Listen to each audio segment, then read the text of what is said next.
viendra présenter un spectacle, Marie-Ève Lajoie de l'Espace Félix-Leclerc nous mentionne de quelle manière ce spectacle s'est ajouté à la programmation de l'Espace.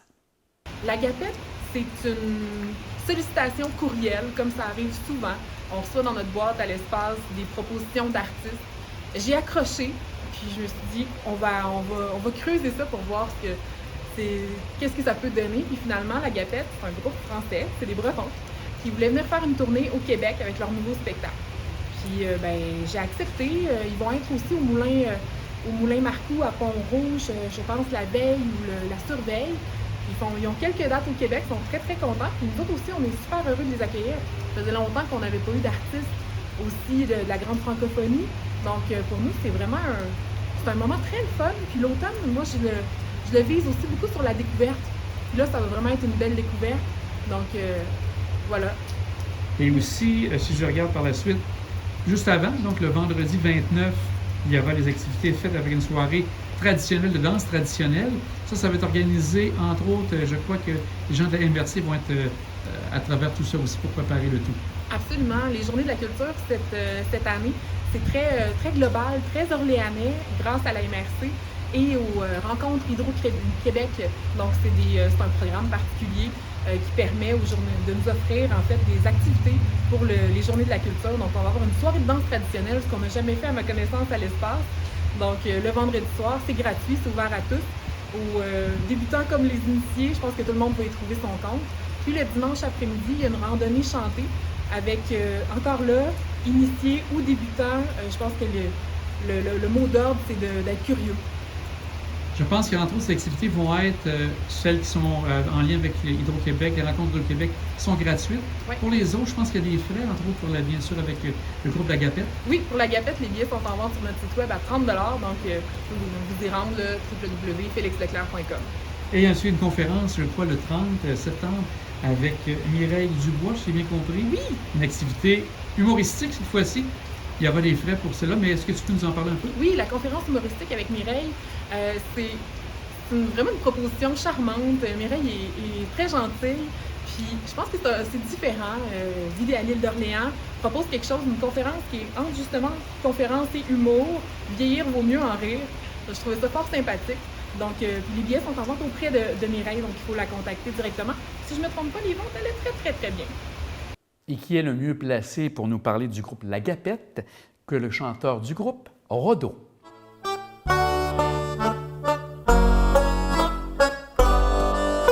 Ça faisait plus de 30 ans que je n'y étais pas allé. Cette nuit, j'y suis retourné. J'ai pu voir que les temps avaient bien changé. Le monde ici avait dérapé. Je croyais y voir un monde de magie, de bonheur et d'espoir, de fantaisie. Une fois passé la porte, j'étais bien déçu. L'ambiance était morte, ce monde n'était plus. J'accoste une poule qui a l'air éreintée.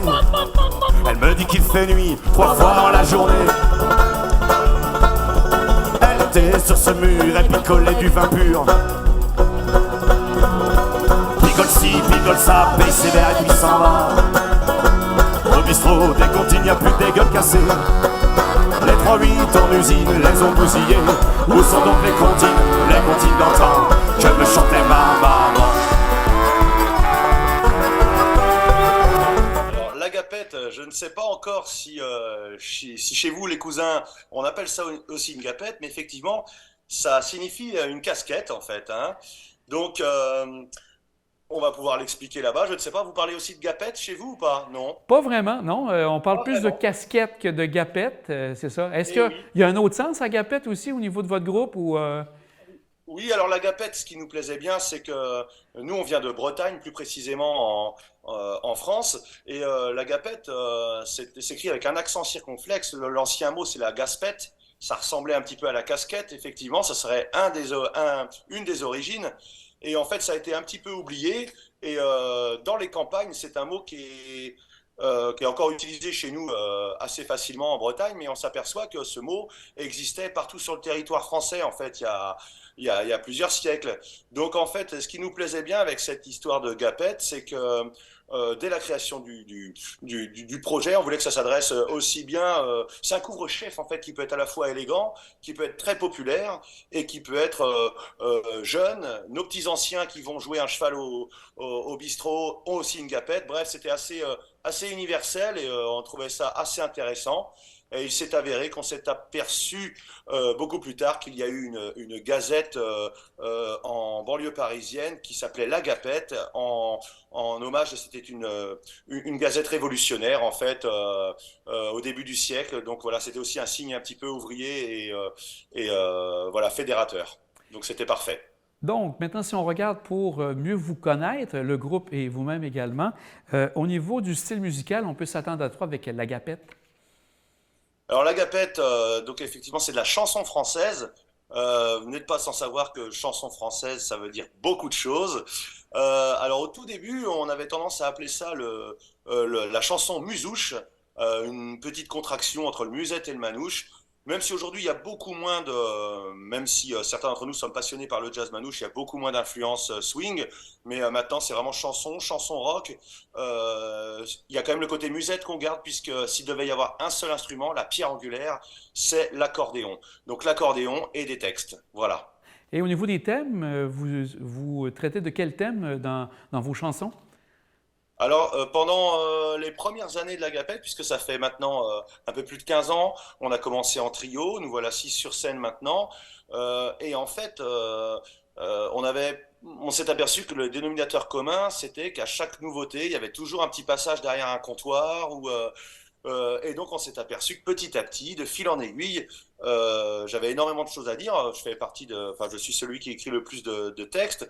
Et mes parents tenaient un bistrot et pour moi, le troquet, le bistrot, comme on l'appelle par chez nous, ça disparaît à part pour des grands bars à ambiance et c'est regrettable parce que voilà, on trouve que c'est un lien de société où il y a à la fois des faiblesses, des forces, mais surtout de l'humain.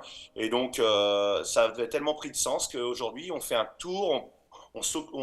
Par le prisme du comptoir, on essaye d'étudier un petit peu tous les maux de la société ou les belles choses, parce qu'il y a de tout. Voilà. Et pour vous-même, en tant qu'artiste, est-ce que ça fait longtemps que vous êtes dans la chanson, Rodo? Moi, j'ai forcément balbutié un petit peu avec une guitare et du punk et du rock. Et il y a eu un besoin d'écrire quelques chansonnettes. Je me voyais pas du tout chanteur, musicien sur scène plus que ça, mais en fait, quand personne ne peut chanter les chansons qu'on écrit, on s'y colle. Et voilà, parce que j'ai fait des études de technicien du son, j'étais plutôt dans la partie technique. Et en fait, de fil en aiguille et de rencontre en rencontre, il s'est avéré voilà, que je me mets à être interprète de mes propres chansons finalement. Je le vois plutôt comme ça. Est-ce que vous faites des trucs en solo aussi ou c'est vraiment en groupe que vous avez toujours évolué? Alors, moi, j'ai toujours évolué en groupe. Ceci dit, dans la Gapette, donc on est 6 musiciens. Certains ont des projets solo. Hélène, l'accordéoniste, a un projet solo magnifique. Certains sont des talentueux guitaristes manouches. D'autres aiment toujours, alors priorité à la Gapette, mais dès qu'ils le peuvent, font d'autres styles, plutôt rock, reprise, etc. Donc tout le monde il y en a un qui fait du brésilien. Tout le monde a quelque chose d'autre, à part moi, si ce n'est quelques projets transversaux, on va dire. J'ai plus envie d'adapter une chanson pour une occasion particulière ou alors j'ai fait un petit album pour les enfants cet hiver par exemple avec un copain qui est graphiste, mais vraiment le groupe La Gapette nous tient tous les 6 à 100% quoi. Et bien occupé, comme vous dites, vous étiez en tournée une bonne partie de l'été en France la plupart du temps? En France, en Suisse, en Allemagne, on tourne un petit peu en Europe quand on peut. Quand les tournées s'articulent bien, on aime bien voyager. Voilà, donc ça prend vraiment de l'été. Et puis on a une version qui fait du centre culturel, donc on tourne aussi l'hiver, bien sûr, dans les salles. Mais c'est vrai que l'été, on voyage beaucoup et on a plein de conditions un petit peu différentes, puisque avec le routing, comme on appelle ça, le fait de s'arrêter, voilà, le jeudi ici, le vendredi ici, pour arriver le samedi ici, ça crée pas mal de surprises, pas mal de rencontres et c'est assez sympa. Et vous parlez de voyage, donc est-ce que c'est votre première visite pour vous et pour le groupe au Québec? Ah oui, c'est notre première visite. Alors certains sont déjà venus au Québec en tant que touristes, mais pour aller y jouer de la musique, non, c'est la première fois pour nous tous. Et j'avoue que en ce qui me concerne,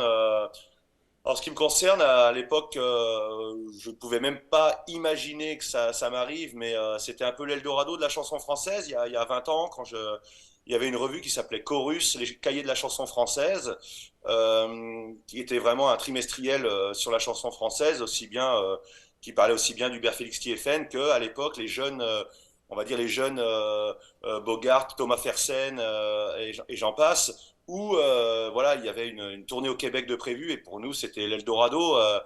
Je me disais, il n'y a pas une tournée de chansons françaises. Le Québec, oui, c'est un aboutissement de venir vous voir, et donc on est vraiment, vraiment, vraiment super content.